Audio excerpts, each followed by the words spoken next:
Hello students, how are you and welcome back to our channel Future Building Classes. तो आज हम class 10 science का chapter number 8 how do organism reproduce का introduction वाला part discuss करेंगे। तो अगर आपने अभी तक हमारे चैनल को सब्सक्राइब नहीं किया है तो प्लीज़ सबसे पहले जाके हमारे चैनल को सब्सक्राइब कर लीजिए और बेल आइकन को हिट करना मत भूलिएगा, ताकि हमारे चैनल से रिलेटेड जो भी नई इन्फॉर्मेशन आती है उसका नोटिफिकेशन आपके पास सबसे पहले जाए। तो अब अपना हम टॉपिक स्टार्ट करते हैं। तो फर्स्ट हमारा आता है इसमें टॉपिक रिप्रोडक्शन। तो रिप्रोडक्शन क्या होता है? रिप्रोडक्शन एक ऐसा प्रोसेस होता है जिसमें जो ऑर्गेनिज्म होते हैं वो न्यू इंडिविजुअल्स को प्रोड्यूस करते हैं ऑफ सेम काइंड। मतलब अगर ह्यूमन रिप्रोड्यूस कर रहा है तो उसके जो ऑफस्प्रिंग होंगे वे ह्यूमन ही होंगे।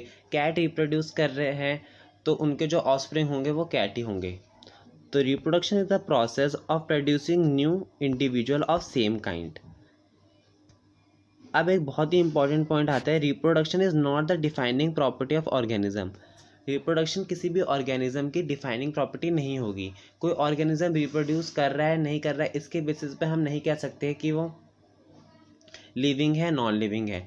लाइक जैसे वर्कर बीज होती है वो रिप्रोड्यूस नहीं करती बट स्टिल वो ऑर्गेनिज्म है, वो लिविंग ऑर्गेनिज्म है। और म्यूज़ जो होते हैं, जो खच्चर होते हैं, वो भी रिप्रोड्यूस नहीं करते। तो हम ऐसा नहीं कह सकते कि कोई ऑर्गेनिज्म लिविंग है तो वो रिप्रोड्यूस ही करेगा।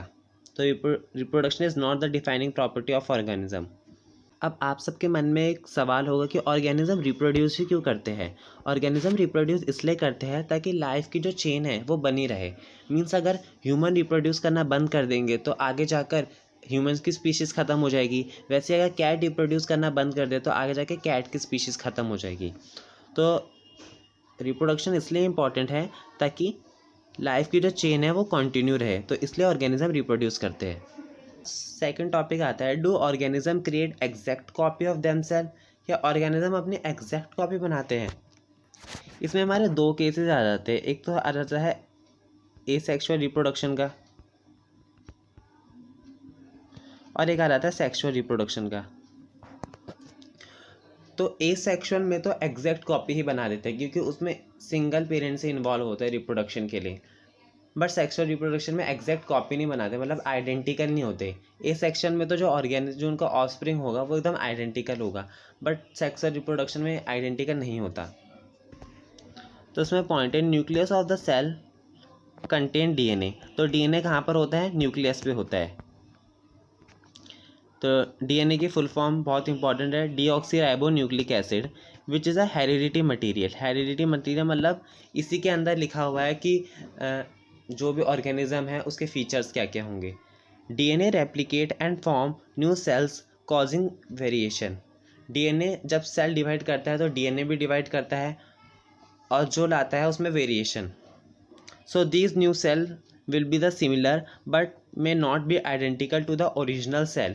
ये किसके बारे में कह रहा है? सेक्सुअल रिप्रोडक्शन के बारे में कह रहा है। मतलब जब सेल डिवाइड होंगे और जो नया सेल बनेगा वो ओरिजिनल सेल के आइडेंटिकल नहीं होगा, बट एसेक्सुअल रिप्रोडक्शन में जो भी ऑर्गेनिज्म बनता है वो एकदम आइडेंटिकल होता है अपने पेरेंट्स से। क्यों? क्योंकि उसमें सिंगल पेरेंट इन्वॉल्व होता है। Variation are useful for the survival of the individual and species over time as well as basis of evolution. तो वेरिएशन बहुत ही यूजफुल है।